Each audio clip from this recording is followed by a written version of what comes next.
snapped over the head of Peyton Manning. A flag is down, and the ball's out of the back of the end zone. Good kick by Prater on a hop, and Percy Harvin gets free. Percy Harvin inside the 30. He's going to go.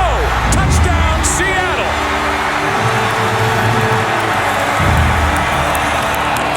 He's hit 7 different receivers, and now Kurtz. What a catch! Touchdown! Unbelievable! The first world championship in franchise history. 43-8. The Seahawks are world champs. Seattle fans had waited 38 long years for this victory. There are those who credit great coaching, others incredible team effort, or spectacular individual heroics. But the truth is, this miraculous Super Bowl might never have happened. In fact, the team might not even exist, if not for the efforts of a single dedicated fan and the community that rallied with him. This is his story, how one fan did everything he could to save what he loved.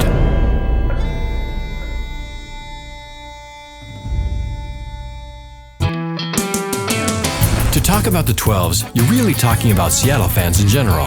You really have to look back at Seattle sports history to really appreciate how much winning hadn't happened around here. Seattle's first title was over a century ago, when the Seattle Metropolitans won the Stanley Cup back in 1917. The Sonics won their first and only NBA championship in 1979, and 2 new sports franchises were born, the Seahawks in 76 and the Mariners in 77.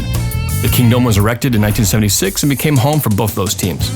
In the early years, the Seahawks, and the M's for that matter, were pretty bad, but at least they were entertaining. In 1983, Chuck Knox became the Seahawks head coach and led them to their first playoff appearance. They beat the Broncos in the wild card, upset the Dolphins in Miami in the divisional, but lost to the LA Raiders, who went on to win the Super Bowl. In 1987, the Seahawks lost to the Houston Oilers in an overtime wild card thriller. In 1988, they lost to the Bengals in the divisional round. In 1992, they went 2-12 with one of the worst offenses in history, overshadowing one of the best defenses in Seahawks history. In 94-95, the Sonics suffered back-to-back first-round playoff losses to the Nuggets and the Lakers. In 95, the Mariners had their magical playoff season, beating the Yankees in the division series, only to lose the championship series to the Indians. In 96, the Sonics made it to the NBA Finals, only to lose to MJ and the Bulls. In 96, Ken Behring tried to move the Seahawks. And in 1997, Paul Allen, with a little help from some friends, kept them in Seattle. More on this later. In 99, Mike Holmgren became the head coach of the Seahawks and brought new hope to the franchise. They made their first playoff appearance in over a decade, only to lose to the Dolphins in the wild card, the last game to be played in the Kingdome. In March of 2000, the Kingdome was blown up. In 2001, the Mariners blew up by winning a record 116 games, beating the Indians in the divisional round, only to lose to the Yankees in the championship series. In 2003, the Hawks lost to the Packers in the wild card. In 2004, the Hawks lost to the Rams in the wild card. In 2005, the Seahawks made it to their first Super Bowl, only to lose to the Steelers and the refs. In 2006, the Seahawks beat the Cowboys in the wild card, but lost to the Bears in the divisional. In 2007, the Hawks beat the Redskins in the wild card, but lost to the Packers in the divisional. 2008-2009 might possibly be the worst year in Seattle sports history. The Huskies went 0-12. Holmgren closed out his decade-long coaching stint, going 4-12, his worst record with the Hawks. And the Sonics were stolen from us. In 2010, Pete Carroll became the new head coach of the Seahawks. They became the first team to make the playoffs with a losing record. They beat the Saints in the wild card, and the Beastquake was born. They then lost to the Chicago Bears in the divisional. In 2012, the Seahawks won their first playoff road game since 1983, beating the Redskins in the wild card, only to lose a heartbreaker in Atlanta in the final seconds of the divisional round. Given our history, I'm sure you can understand why that first Super Bowl victory meant so much to the city of Seattle. So let's go back to the beginning, where our journey with Mark Collins began. It was 1976 when the Seattle Seahawks made their NFL debut in the brand new Kingdome. Mark Collins, a self-employed contractor, was a fan from day one. I was always a football guy. I was always a Seahawks guy. I never missed a home game, and I never missed an away game, on TV. I think it was pretty rambunctious from day one. It was just fun. You bled blue and green, win, lose, or draw, and more times than not, we lost. I've been a fan since 1976, when the Nordstrom family owned the team. when it was a family. It really was. And there was a great vibe and a great energy around the team. And we had Jim Zorn, number 10, left-handed Cal Poly, elusive. We had Steve Largent, Hall of Fame guy. Even though we lost most of the games, the fans, they were great fans in the Kingdom. You know, I mean, we had a crazy place. It was just that sense of pride in the fan base that we were known around the league. They're just crazy up there. The noise, you know, the fact that we created so much noise in that facility. We actually stopped an Atlanta Falcons game for 10 minutes. I think we had 2 or 3 waves going at the time, and then they came on the loudspeakers. We're gonna penalize the crowd if you don't stop. Well, all that did, all of a sudden 2 more waves pop up. It's like, you know, bring it on. You're gonna penalize the crowd? Come on. That just gave you, as a fan, a sense of pride. And because of that, the Seahawk organization retired the 12. A high point came for the Seahawks in 1983 when they beat the Miami Dolphins in the AFC Divisional Playoffs. But 5 years later, the Nordstroms sold the Seahawks to California land developer Ken Behring, and things began to change. It was 1995. The Seahawks were a losing team and the fan base had dwindled. Rumors about owner Ken Behring moving the Seahawks to California began swirling, and it didn't sit well with Seahawk fans. People thought of Behring as a buffoon. Nobody took him seriously. And yet, you know, when he talked about that, you know, you had to remember, well, he is the owner. And I was just an everyday contractor back then, but at some point in December, one more rumor came out. Well, Ken Behring wants to move the team. He's still denying it. At that point, something snapped in my head. I'm in my office and I started typing. I'm starting Save Our Seahawks. I'm gonna be your worst enemy. I'm gonna fight you all the way. This is our team. This was awarded to the city of Seattle, and we're not gonna let you take it. That Behring, he put his arm around me and promised me, Mama Blue, I will never take your team out of town. Well, he's a liar, because he sure tried to do it. This man who looked like Fred Flintstone. I'm announcing today that the NFL franchise we purchased in 1988 is leaving Seattle. Why do you want to move the team? And he says, I'm afraid of earthquakes. So he's going to move to Southern California. Brilliant. Well, I cried, I don't know for how many days, and I'm around the house like a maniac. They can't, you know, I was going into one of my modes. That can't happen, that can't happen. That's our football team. That's our identity. He was such a pompous ass. Pardon my French, you don't have to put that in, but he was a pompous ass. At that point, I knew my life had changed. Now I had to, you know, shit or get off the pot. You know, unfortunately, it's like, oh no, now what happens? Mark contacted Steve Berman, one of the most successful attorneys in the state, and filed a class action lawsuit against Behring on behalf of the fans. Suddenly, the Seattle construction contractor found himself in the middle of a media frenzy. I saw Mark on a TV news show, Northwest Cable News. That was the first time I ever had a camera in my face. I'd never been on live TV in my life. Mark Collins is spearheading this group and the effort, and he joins us right now. Thanks for being here, Mark. We appreciate it. Thank you. They set me in this chair. There's a camera over here. There's a monitor down here, and I've got this thing in my ear. And this guy is talking in my ear because I'm looking at the monitor, and he says, look at the camera. So I'm like, you know, like deer in the headlights, like, what is, we're not in Kansas anymore. I'm just a fan, but somebody's got to stick up for us. And I thought to myself, that white boy needs some help. Mark teamed up with friend Dean Olsby, and together they frantically set up Save Our Seahawks. I was ticked off, really ticked that, you know, this guy saying that he was going to move our team, a team that was awarded to the state of Washington and in our eyes, the Pacific Northwest. And I think that was a rallying cry that, you know, really resonated with people. We were getting calls almost immediately because Mark looked genius because he predicted something that was now happening. We quickly had to form our office. We really just wanted to get the signs made, the shirts made. Lo and behold, 2 days later, we're talking with Mick down there at FX Macquarie, and we're saying, hey, would you be interested in helping host a Save Our Seahawks rally? I'm Mick McHugh, and I'm the proprietor of FX Macquarie.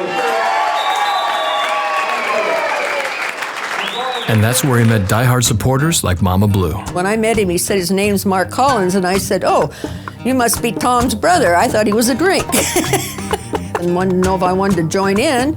And, well, yeah, I was the president of Booster Club for 10 years, so I could get a lot of people to go out and stand on the corners. We picketed, we did everything. There's a couple thousand fans out there, and so no social media, no Instagram, no Facebook, just Dean and Mark faxing and word of mouth. I walked in, and introduced myself to Mark. And I said, what am I supposed to do, man? And he said, I don't know, follow me. And I've been following him ever since. I'd like Mark to come up from Save Our Seahawks.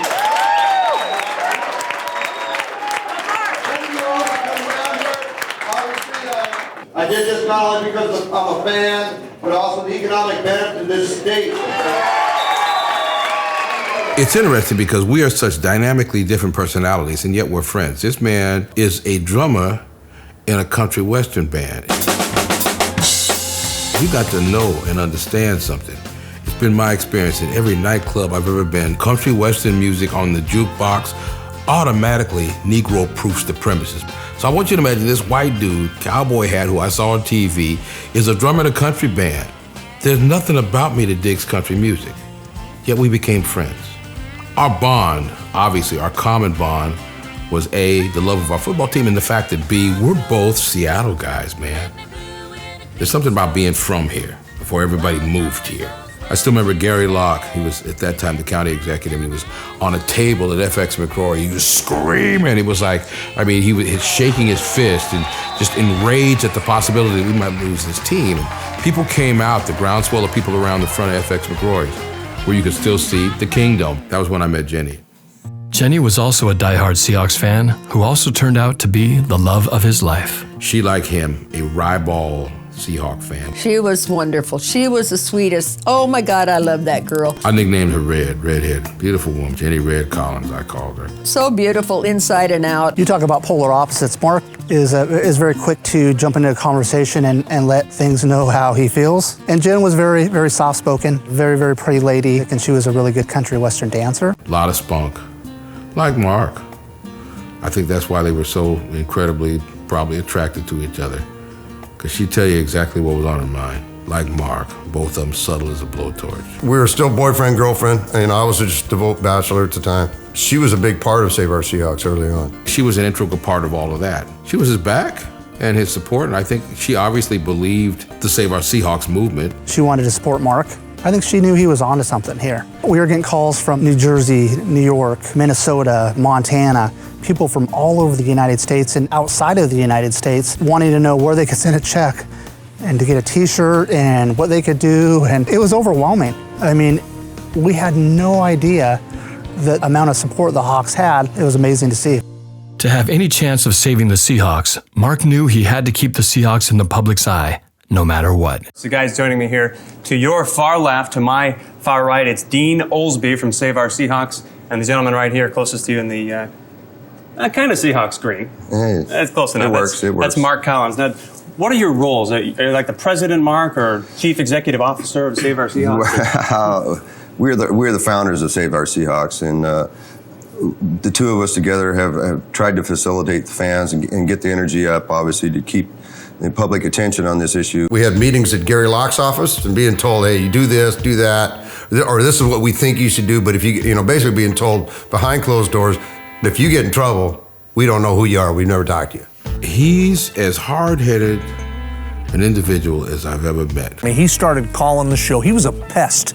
He would call the show all the time. And at first it was like, oh yeah, we gotta have this guy on. He's talking about saving the Seahawks. And then he would call again. And then he would call again. The more people tell me I can't do something, I'm gonna go out and prove you wrong. I hate being told no, especially if something I think is achievable. He knew from the start that I have got to keep this out in front of people. I have got to be the grassroots side of this effort. I wasn't scripted. Things would come out of my mouth that the media would take and run with it. So on February 7th of '96, we get up at 8 o'clock and head downtown Seattle. With Steve Berman's office. Our Save Our Seahawks shirts, our Save Our Seahawks signs, we're walking down. And we filed the class action lawsuit at King County Courthouse on behalf of the fans. People are honking and yelling, Save Our Seahawks! And we're laughing, and little did we know, we had no idea what was gonna be a couple minutes ahead of us.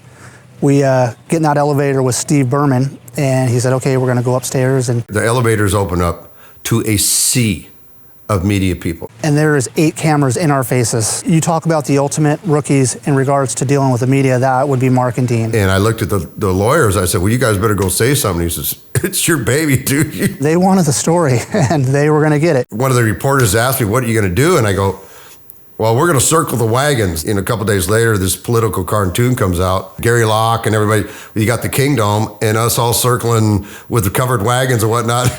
He's the one that put it out there. He's the one that got everybody organized. And, we had all the, local politicians involved in it. And, it takes somebody like that. In mid-March, Behring packed up the trucks and moved the team to Los Angeles. And I'm freaking out. And I'm like, practice is on. We got to do something, and we needed to get on a plane and we needed to get down there. Mark and Dean rushed down to LA and teamed up with the Southern Cal Seahawkers and staged a protest at their practice facility. We went in the middle of the night and took Save Our Seahawks posters, palm tree, anything that was vertical, we affixed one. So every player that came in there that next morning had to see all these Save Our Seahawks things. And so there must have been 50 or 75 Save Our Seahawks up in the trees, on the ground.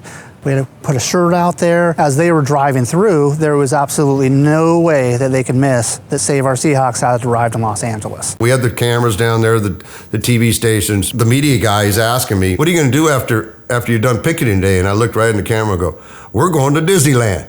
We did go to Disneyland with our Save Our Seahawks jerseys on. The next day, the NFL ordered the Seahawks back to Seattle, or Behring would face hundreds of thousands of dollars in fines. The Seahawks returned, but the fight to keep the pressure on Behring to sell and to find a new owner raged on.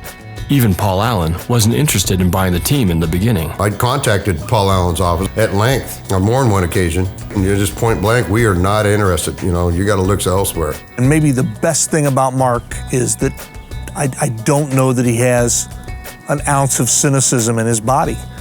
He believed in this thing from the start and thought, this is going to happen. And when everyone told him no, he kept believing in it. That's a lot of what made him special. He just refused to buy in, because from my standpoint, I was cynical. I'm like, I don't know if this is going to happen. And he had good reason to be cynical. To this point, no city had been successful at stopping a team from leaving. The team wasn't up for sale, number one. Ken Behring didn't say, well, I'm going to sell the team. We had to put the pressure on him through lawsuits. We had a lawsuit. King County had a lawsuit. Mark Collins isn't going to buy this team.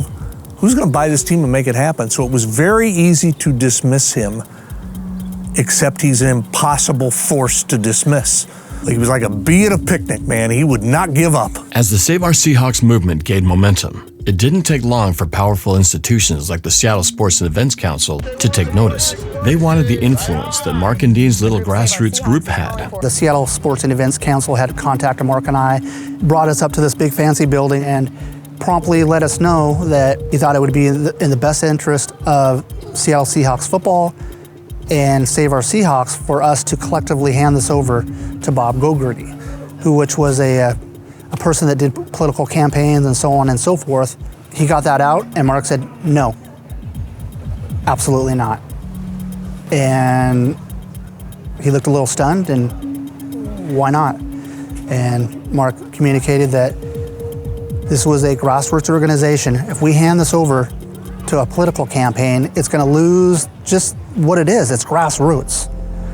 We kept it in the public's eye, and that helped bring Paul Allen to the table. On April 20th, Paul Allen announced that he was purchasing an option to buy the Seahawks. When Mr. Allen stepped in and made that move, that changed everything. That made me think, okay, there's a chance now this is going to happen. This cat, in my mind, is Mr. Greater Seattle.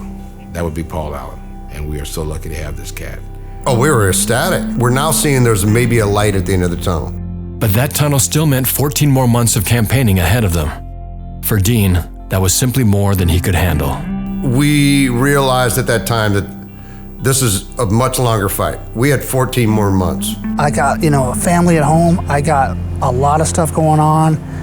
I feel like, man, we are in the best hands that we could possibly be in.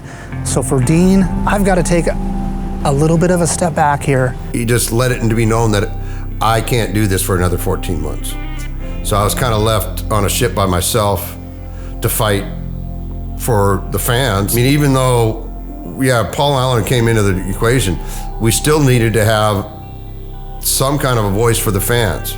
20 plus years later, here we are, we're pals, and still the love for the Mariners and Seahawks and Huskies and all that good stuff. So it all worked out.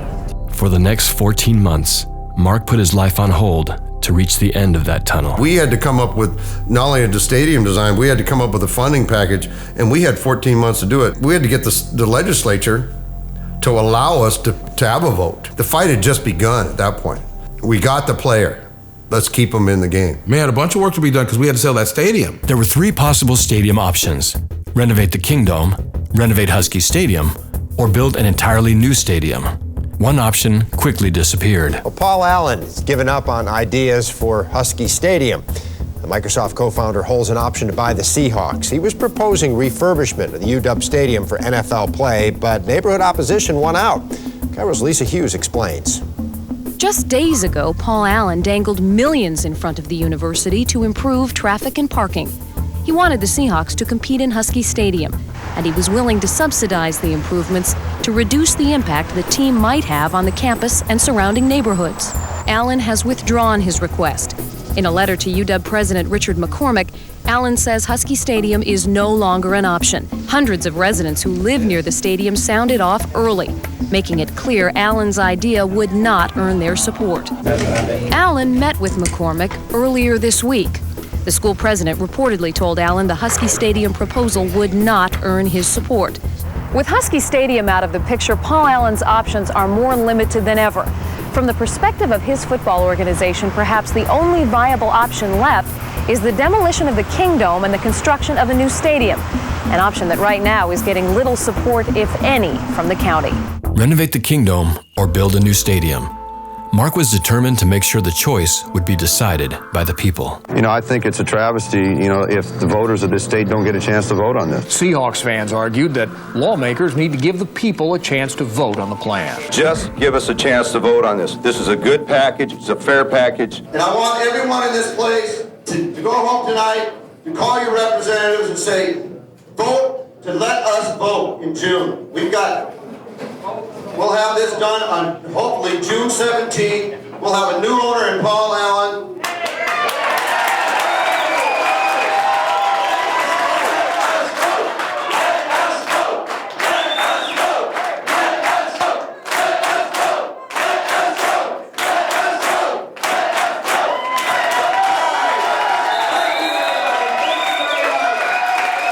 Fans like Save Our Seahawks founder Mark Collins have volunteered thousands of hours to keep the Hawks from flying out of Seattle. And now that the fate of the team is in the hands of voters, they say they're not about to drop the ball. An aggressive campaign to win votes to fund an open-air stadium and exhibition hall to keep the Hawks in Seattle is already underway. But the opposition is also hard at work. Citizens for more important things are speaking out to save the dome from demolition. The citizens of the state of Washington are not going to vote to tear down this fine facility. It's one of the best facilities in the United States for sports, for conventions, and the people of the state are too smart to vote to destroy this facility. But without a new stadium, prospective buyer Paul Allen says he won't buy the team. Some of the players don't like to play on artificial turf. They want to play on natural grass. The issue is really, what's a proper use of public funds? Great communities can have professional sports franchises and have good education and good services. Wayne knows as well as I do, the Seahawks more than any franchise probably in this community, because of the number of guys involved, have more guys involved in charity work, in education work, working with kids and trying to give back to the community. So there are a lot of intangible benefits that you may not see to having a pro sports team in your communities. Now here comes Paul Allen wanting tax money to build an NFL stadium, to pay for half of an NFL stadium for a team that people still don't care about. This is going to be hard to win the people over. And that's where Mark and his group did such a great job again of making sure that the dyed-in-the-wool Seahawk fans, the grassroots, like, you have got to come vote on this because it's going to be closer than everybody thinks. I found out through my own research that a good majority of sports fans were not even registered voters. So we're out, we're going to sports bars, we're going around the state, we're trying to create some synergy around the team. We're bringing Seagulls, we're bringing ex-player, alumni players out. Sometimes we have current players. We had Max Strong come to a couple of events. I went down to Olympia dressed as Mama Blue with my wig, with all my stuff on. You guys let the Hawks leave town. I said, you're going to lose a lot of revenue. The Seahawks bring in more revenue in 10 games than both the Sonics and Mariners combined. And they looked at me, well, she dresses funny, but she talks pretty good. Keep our team here and to have this gorgeous state-of-the-art football stadium. So we went around the state. You know, Mark, there was a bunch of us in the Seahawk Winnebago, all of the state. It was pretty crazy going like Eastern Washington. Really, I hate to say this, but they could care less, if we had a stadium. They didn't want to waste the money. They didn't want to put any money into it, and they didn't want their taxes going there. They marched against us as much as we marched for it. We take the Seahawk Winnebago over to Yakima, right? And this is, of course, the farming area of Washington State. They got that sign right outside Yakima that says, welcome to Yakima, the Palm Springs of Washington. So now they got the local TV stations right there. As we get off the Winnebago, I said to Mark, I got this. So I bound off. The guy gets right up on me, a little local reporter. He goes, well, we got Rod Long here from Save Our Seahawks. Rod, how are you enjoying Yakima so far? I said, well, son, I look right at the camera, I said, well, I'm a little confused right now. That sign, it says, welcome to Yakima, the Palm Springs of Washington. I'm thinking, wait a minute, I've been to Palm Springs, California. If this is the Palm Springs of Washington, how come all these old Jews only speak Spanish? The camera guy was like this, laughing. Mark was standing back like this. Campaigns are based on confusion. If you can confuse a voter, they're likely going to vote against something. So that was a lot of what we had to go up against. But it was still a battle because you had the opposition. You had the Chris Van Dykes and the Citizens for More Important Things that are stirring the pot by giving false information out there. We had a couple of locally televised, like town hall type deals, and you don't want to try to out-talk Mark Collins. When he's fired up about something, he can talk a cat off a fish truck. First, we have Chris Van Dyke from the group Citizens for More Important Things, and also Mark Collins from Save Our Seahawks.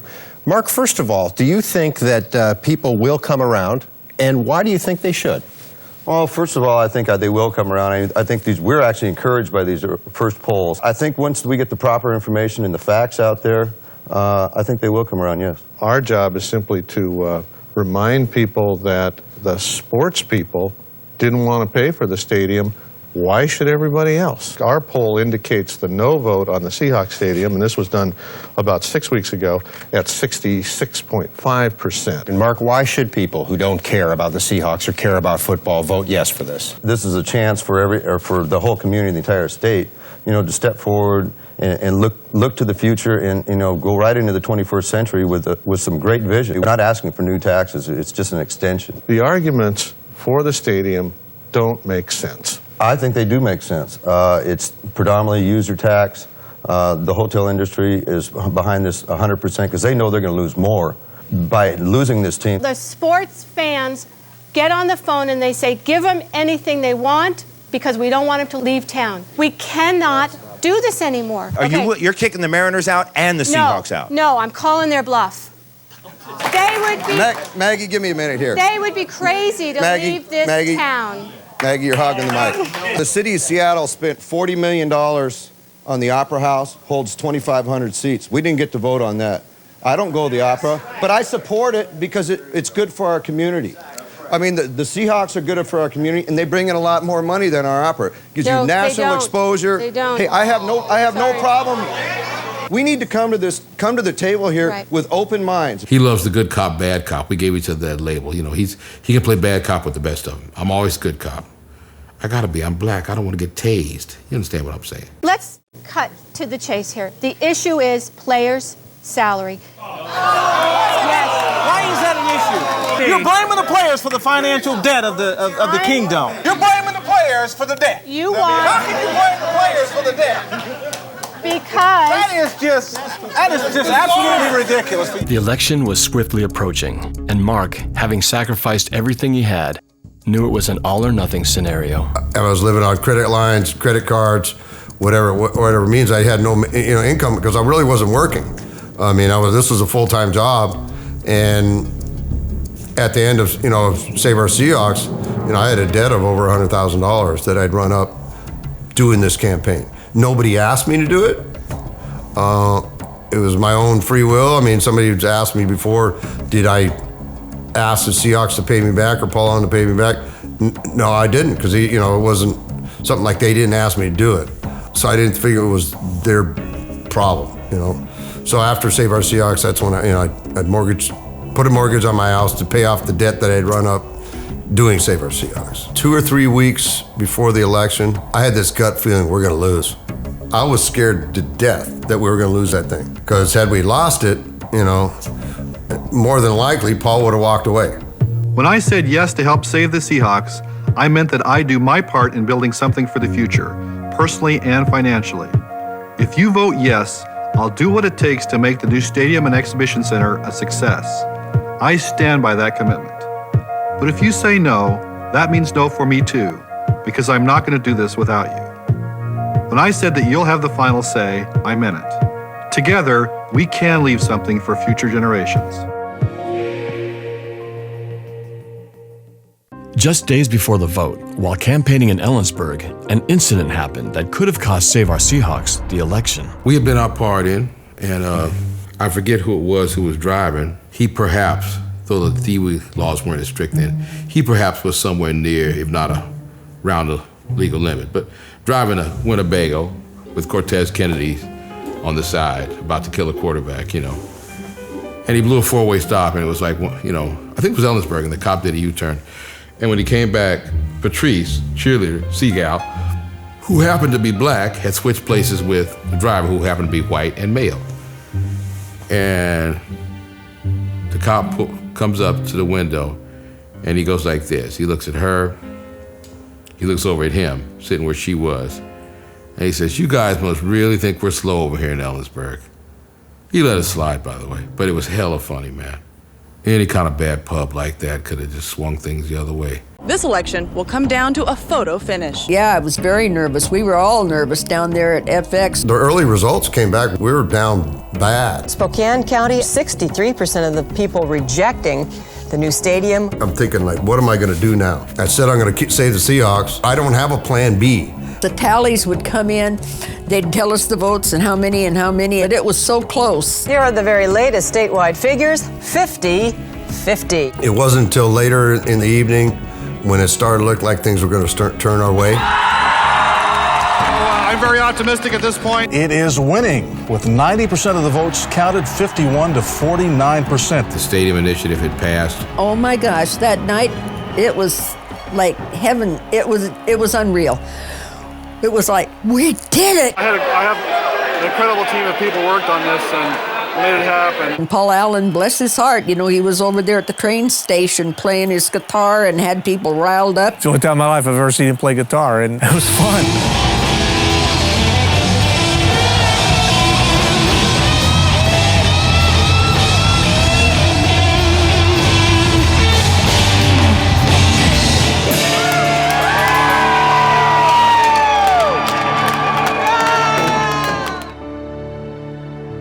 It passed by less than 1%. It was very, very tight. People say all the time, you saved the Seahawks. To this day, I'm going to tell you, I didn't save the Seahawks. Paul Allen saved the Seahawks for Seattle. He's the guy that wrote the check. But we as fans kept it in the public eye. I was relieved, Jenny was relieved. So I finally get my boyfriend back, This thing is over.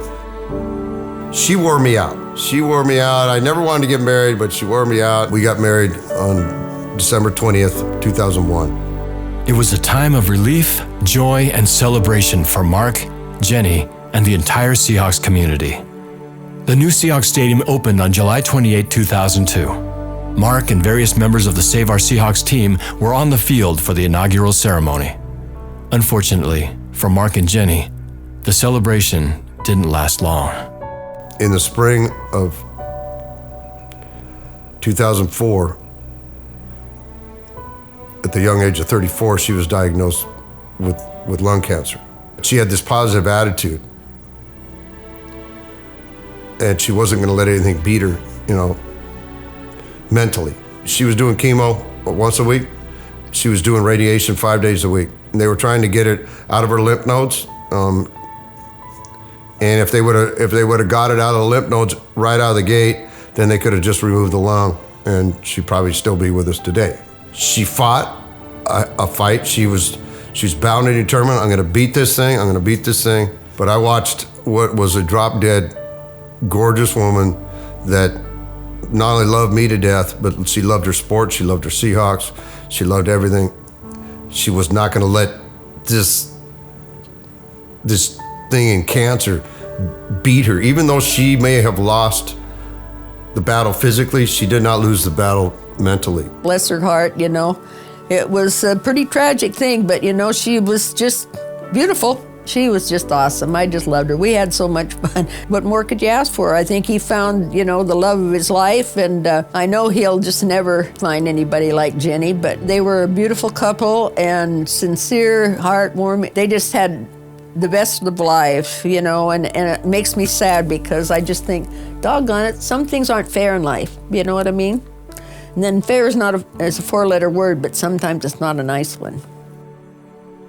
Mark's a pest. And if being a pest could cure cancer, Mark Collins would be the most famous man in the world because he would have cured cancer. Because as soon as Jenny was diagnosed, he starts, and again, he's calling the station, hey, we're having a fundraiser, we're doing this, we're doing it. He wouldn't give up. You know, this time he was fighting something that he couldn't beat. But if being relentless and being a pest could have beaten it, I'd have bet on him every single day of the week. I know it was painful. I know he was in a lot of pain about it, and he had to suck it up and keep going in his life. But I don't know if he'll find anybody else in his life, because I think that there's a part of him that doesn't think anybody will ever replace her. That's just my opinion. And I'm somebody who knew her, and I know him. And let's just say as his male friend, one dog always knows another dog's habits. There ain't nothing that hurts like knowing somebody's not gonna pick the phone up when you call them or answer the door when you ring the doorbell. That's the ultimate hurt. He lost a part of him. He carries her with him, I think, to this day. Emotionally, physically, just he's got her on his mind, and he's also really kind of carried that torch for his giving back, for his charity, and what he believes in giving back to different, you know, whether it's American Heart Association, cancer, whatever it might be. I think that's just escalated.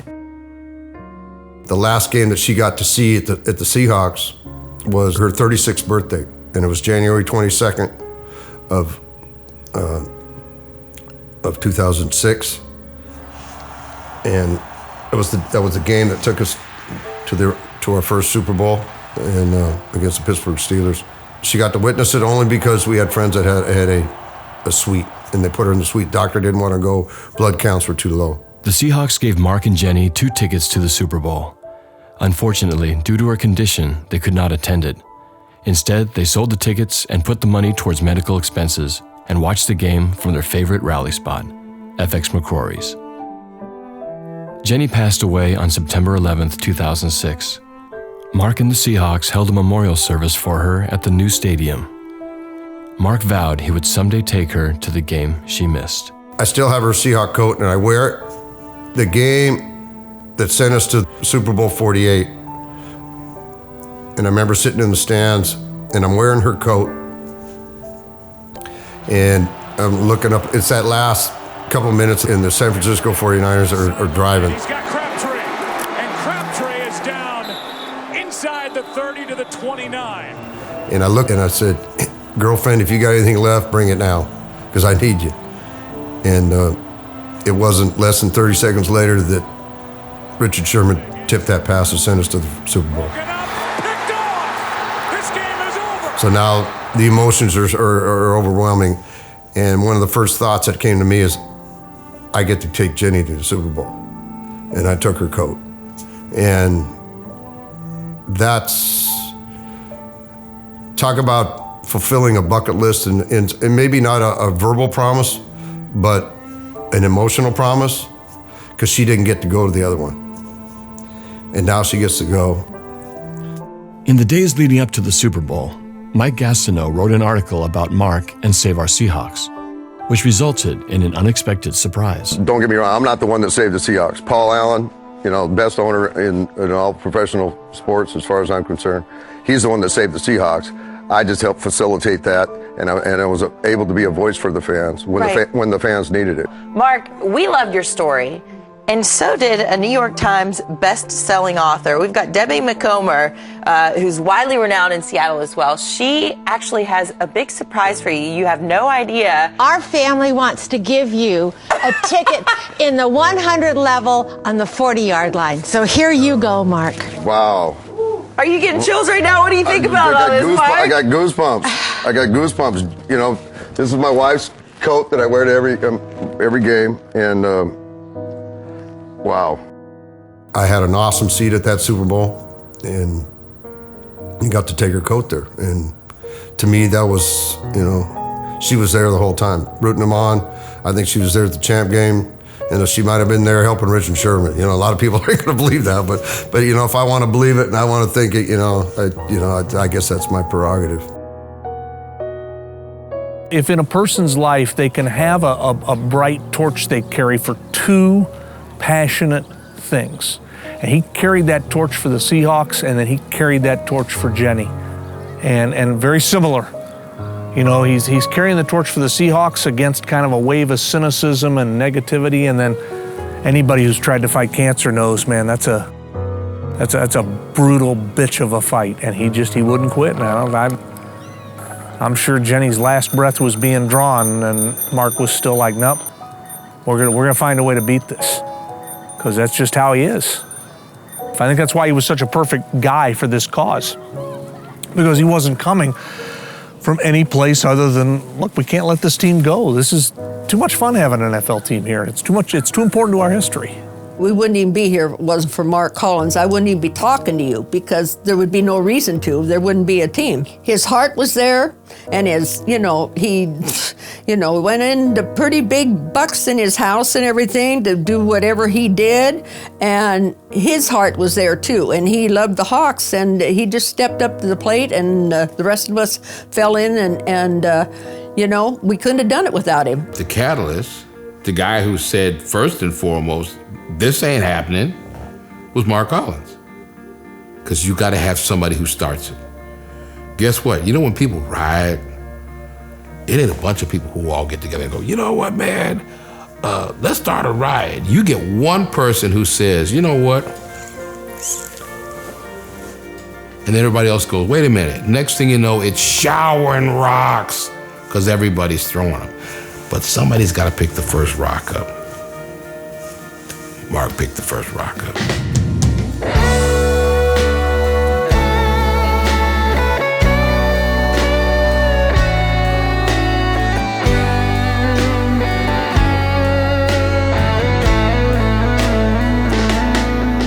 We will never, ever forget what you did. Rolling in, feel the chill of a cold October wind. We did everything together, but I'm as lost as I can be. Now that you're gone, what do I do with me? You were my passion, my love, my life. You were the one thing I did right. And I feel like I've been cheated of all my hopes and dreams. Now that you're gone, what do I do with me? Where do I go from here? And what am I supposed to do? Well, today is the beginning of tomorrow's mystery. Now that you're gone, what do I do with me? I know life goes on.